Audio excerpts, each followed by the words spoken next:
Hello friends, எல்லோரும் எப்படி இருக்கிறீங்க? Happy women's day. நான் ஒரு சின்ன ரெசிபி இன்றைக்கி போடுறேன். அரைக்கீரை வடை.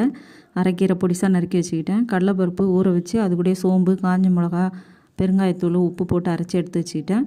இப்போ அரைக்கீரை, சின்னதாக கட் பண்ணதை வெங்காயம் ஒன்று, 10-15 பல் பூண்டு எல்லாம் தட்டி போட்டு வடை செய்கிறதுக்கு ரெடி பண்ணிட்டேன்.